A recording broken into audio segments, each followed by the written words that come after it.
एपर्यंत सुधा sexual harassment नहीं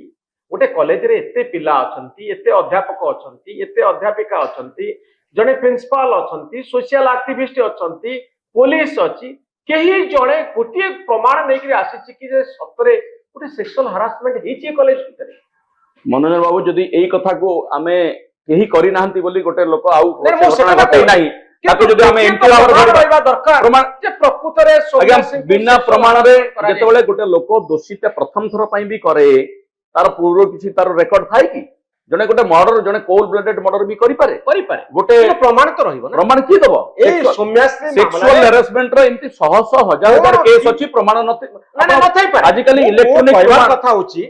sexual आज काली आपन हाथ रे मोबाइल अछि मो हाथ रे मोबाइल करि नांती जने हारासमेंट अगेन आमे से आर्गुमेंट को फेरुछु आमे सेक्सुअल हैरेसमेंट हेइथिला कि हेइथिला नाही ये गोटे विराट प्रश्न बाछि किंतु जो पर्यंत झियोटी जेतेबेले से झियोटी अभियोग आनिछि तार तदंत आवश्यकता थिला कि नाही सेटा कोंतु आगो तदंत करिया पूर्व आमे केमति कहि देबा सेक्सुअल हैरेसमेंट हेइ नै बोली तो तदंत रिपोर्ट कोन तदंत तो पुलिस आरंभ ही कर नाही सेठी तो कथा पड़छि आगे देखंतु जे कोनसी मैटर रे पुलिस कोन मु टिके कहि दोछि जेतेबेले गोटे कॉलेज छात्री बा गोटे स्कूल छात्री की जे भी ए भलिया अभियोग आनिबो तार कोन केवल आईसीसी तदंत करे कि एका संगे वर्तमान चारोटी तदंत चलछि कि नहीं एका संगे पुलिस भी तदंत करथंता आईसीसी भी तदंत करथंता कोठी लिखाई कि जे आईसीसी तदंत करी रिपोर्ट नदला पंद पुलिस तदंत करिवो नाही सेठी तो फंडामेंटल मिस्टेक हेछि ताकू तो मु धरिछि मु कहली जे मान्यवर सांसद प्रताप षडंगी जदि आईन तयारी करूचंती से संगे संगे पुलिस को कहता ये गोटे बहुत बड़ सेंसिटिव अभियोग से आनिचंती तार एफआईआर करंतु तदंत आरंभ करंतु मु अरेस्ट करे कथा कहूनी अरेस्ट करिवो कि न करिवोटा पुलिस कथा तदंत आरंभ करथिले पचराचरा आरंभ होइथांता झियोटी बंचिबार आज झियोटी जहां भी पदक्षेप नेला जदि से अध्यापक को जो अभियुक्त को जदि आरंभ रु तदंत परिसरभुक्त करी पुलिस किछि कार्यानुष्ठान नहीं थांता ताले झियोटी हुए तो आज ए भलिया गोटे चरम पदक्षेप नहीं न मो पॉइंट सेठी सेई जागा रे ही प्रताप षडंगी तदंत परिसरभुक्त हवा आवश्यक अछि बा पुलिस जो माने एफआईआर तो आपण कोन भाबुछन से घटना भीतर अछथि बोली मु तो भाबुछि वर्तमान जदि एबीवीपी जो माने गोटे नाटक अभिनय करूथिले नाटकर अभिनेता जदि अछंती निर्देशक भी अछंती तो आपण कोन कहउछथि सौम्याश्री को प्रताप षडंगी आउ बीजेपी सरकार मिसिकरी मारदेले डेफिनेटली बीजेपी सरकार मु ताजी कहिछि प्रेस मीट रे एबीवीपी रो दी जन आपण को प्रेस मीट रे एबीवीपी रो कर्मकर्ता को मोहन चरण माझी को सरकार कहउछन तम गिरफ्त कर से जदियो आ कहउछि मु सेही पॉइंट को आसुछि छात्र संगठन एबीवीपी ये किछि दया करू नांती एबीवीपी रो संगठन रु आपण गिरफ्त करिबे कोन बोली कोट लेखा डे 1 रो गिरफ्त करबा नै डे 1 रो गिरफ्त करिया कथा काहे कि 22 दिन लगैले एटा जानिया पई 22 दिन लागिला कि जे से माने सेत्र संपृक्त अछंती क्राइम ब्रांच को 22 दिन लागिला जानिया पई ये गोटे प्रहसन नुहे आपण ये जो कथा कहा जाउची ये भय रे गिरफ्त करचंती लोकों को चाप रे गिरफ्त करचंती विरोधी दल आंदोलन रो जो ताती सृष्टि से एबीवीपी रो कर्मकर्ता को मोहन माझी को सरकार गिरफ्त करिछि इटी मोहन माझी को किछि आपण क्रेडिट दे देबा को चाहउचंती कि जदि क्रेडिट काकू देबे ओडिसा रो जनसाधारण को दियंतु गणमाध्यम को दियंतु आ किछि परिमाण विरोधी दल को दियंतु एति पई मु कहउची जे गोटिए झियो आ गोटिए क्वेश्चन आछी कि नै गौतम बाबू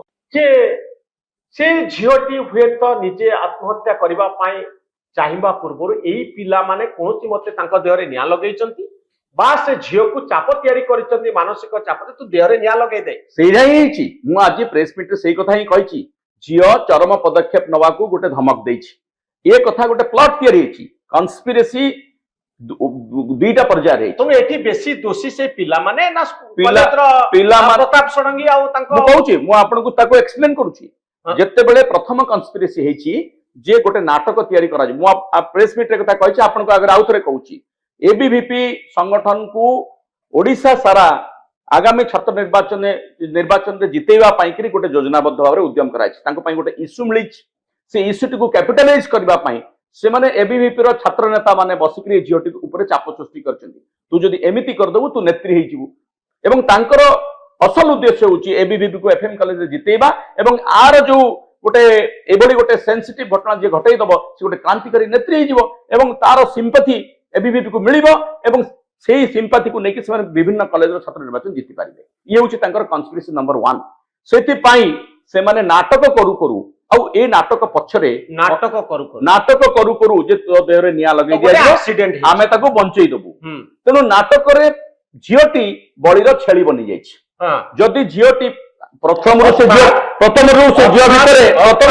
ସେକ୍ସୁଆଲ ହାରାସମେଣ୍ଟ କାରଣରୁ ନାଇଁ ସେଟା ଗୋଟେ ଇସ୍ୟୁ ଥିଲା। ନିଆଁ ଲଗେଇ ନାହାନ୍ତି, ତାଙ୍କୁ ଚାପ ତିଆରି କରି ଆଉ କିଛି ଦିଟା ଠିକ ଦିଟା ଯାକ କଥା ରହିଛି। ଯେତେବେଳେ ସେକ୍ସୁଆଲ ହାରାସମେଣ୍ଟ ର କଥା ଆସିଛି ତା ଭିତରେ ତା ପୂର୍ବରୁ ଆପଣ ଜାଣିଥିବେ ତା ପୂର୍ବରୁ ଦେଖନ୍ତୁ ଦୁଇଟା କଥା କୋଇନ୍ସାଇଡ୍ କରିଛି। ଆପଣ ଦେଖନ୍ତୁ ମତେ ସେକ୍ସୁଆଲ ହାରାସମେଣ୍ଟ ହେଇଛି, ମୁଁ ମାନସିକ ଚାପରେ ଅଛି, ମୋ କଥା କେହି ଶୁଣୁନାହାନ୍ତି, ମତେ ଗୋଟିଏ ବାଟ ହଉଛି ଦେହରେ ନିଆଁ ଲଗେଇ ମରିଯିବା, ଏ ଗୋଟିଏ ବାଟ। ସେକେଣ୍ଡ ହଉଛି ମୁଁ ଗୋଟିଏ ଅଭିଯୋଗ ଆଣିଛି, କିଛି ଲୋକ ମତେ ଜବରଦସ୍ତି ଗୋଟିଏ ପରିବେଶ ପରିସ୍ଥିତି ସୃଷ୍ଟି କରି ମତେ ହତ୍ୟା କରୁଛନ୍ତି, ହତ୍ୟା କରିବା ମୁଁ ନିଜେ ମରିଯିବା ପାଇଁ ବାଧ୍ୟ କରୁଛନ୍ତି। ଯଦି ହାରାସମେଣ୍ଟ ହେଇ ଜଣେ ଅଟୋମେଟିକ ଦେହରେ ନିଆଁ ଲଗେଇଦେଲା ସେଟା ଗୋଟିଏ ପାର୍ଟ, ତାକୁ ଆଉ ଜଣେ କିଏ ଯଦି ସେଇ ଆଳରେ ନିଆଁ ଲଗେଇବା ପାଇଁ ସୁଯୋଗ ତିଆରି କଲା ତ ନାଇଁ ଦିଟା ପାର୍ଟି ଭିତରେ ଇଣ୍ଟରନାଲ ସମ୍ପର୍କ ଅଛି ମନୋରଞ୍ଜନ। ମୁଁ ସେଟା ବୁଝେଇବାକୁ ଚାହୁଁଛି ଆପଣଙ୍କୁ। ଯେତେବେଳେ ଏ ଝିଅ ଦେହରେ ନିଆଁ ଲଗେଇବା ପୂର୍ବରୁ ଯୋଉ ଧମକ ଦବା ପୂର୍ବରୁ ଆପଣ ଜାଣିଥିବେ ସେ ଗୋଟେ ସୁଇସାଇଡ୍ ଆଟେମ୍ପ୍ଟ ନେଇଛି, ସେ କଥା ମଧ୍ୟ ସେ ଲେଖିକିରି ଦେଇଛି। ସେତେବେଳେ ତ ତାର କିଛି ନେତ୍ରୀ ହେବାର ନଥିଲା, ବା ସେତେବେଳେ ତ ତାକୁ ୟାକୁ ନେଇକିରି ଗୋଟେ ଇସ୍ୟୁ କରିବାର କିଛି ଆବଶ୍ୟକତା ନଥିଲା। ତେଣୁ ତା ଭିତରେ ସେକ୍ସୁଆଲ ହାରାସମେଣ୍ଟ କୁ ନେଇକିରି ବା ସେ ଯୋଉ ହଇରାଣ ହରକତ ହେଉଛି ତାକୁ ନେଇକି ଗୋଟେ ଅସନ୍ତୋଷ ତୀବ୍ର ଶିଖରରେ ପହଞ୍ଚିଛି ଏବଂ ତାକୁ ଏଇ କଥାଟାକୁ ଆଳ କରିକିରି ଏବିଭିପି ତାର ଗେମ୍ ଖେଳିବାକୁ ଚେଷ୍ଟା କରିଛି। ଏବଂ ଉଭୟ କଥା ଝିଅଟି ମଧ୍ୟ ଚାହୁଁଛି ଯେ ମୁଁ ଗୋଟେ ଧମକ ଦେଇକିରି ହଉ କି ଏଭଳି ଗୋଟେ ନାଟକ କରିକି ହଉ ମୁଁ ମୋର ଦାବିଟିକୁ ଉପସ୍ଥାପନ କରିବି, ବା ମତେ ଯୋଉ ସେକ୍ସୁଆଲ ହାରାସମେଣ୍ଟ ହେଇଛି ତା ବଦଳରେ ସେ ନିଶ୍ଚିତ ଭାବରେ ଦଣ୍ଡ ପାଇବ। ଏବଂ ଦ୍ୱିତୀୟରେ ଏମାନେ ଭାବିଛନ୍ତି ଆ ଦେହରେ ନିଆଁ ଲଗାଇବାର ନାଟକ କରିକି ସେମାନେ ମଧ୍ୟ ସେଥିରୁ ଯଥେଷ୍ଟ ଲାଭ ପାଇବେ। ଏ ଦୁଇଟି କଥା ମିଶିଗଲା ଫଳରେ ଗୋଟେ ପ୍ଲଟ ତିଆରି କରାଯାଇଛି। ମୁଁ ତ କହୁଛି